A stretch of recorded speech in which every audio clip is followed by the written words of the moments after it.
Hello guys, रोमानियामा लास्टै जाडो छ। हामी चाहिँ मार्केट हिँडिरहेको छौँ झ्याप्पा लाएर। आजको रोमानियाको वेदरको टेम्परेचर भनेको 5 छ। हल्का पानी सिमसिम भइरहेछ अनि आज चाहिँ हिउँ पनि देखिरहेछ होइन। हामी चाहिँ यस्तो जाडोमा झ्याप्प पठाङ्ग्रे आछु छु छु छु छु गर्दै मार्केट हिँडिरहेको छौँ। यस्तो छ रोमानियाको वेदर, जाडो छ। साथीहरू त्यहाँ पछाडि आउँदैछ हावा। हजुर आज हिउँ छ अरे नि, अनि हावा पनि कस्तो चलिरहेछ है, एकदम चिसो है रोमानियामा चाहिँ अहिले चाहिँ। खासै गरी चाहिँ हामी नेपालीहरूलाई मात्र जाडो हुँदैरहेछ कि क्या हो है। हामीलाई यस्तो जागिर आउँदा यस्तो जाडो भइरहेछ।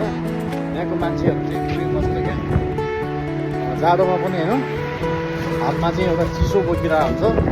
प्लस यहाँको मान्छेहरूले त्यतिले प्रायः जस्तोले टोपीहरू यसरी लगाएको हुन्छ क्या, तर पनि मान्छेहरू ट्याक हुन्छ क्या है।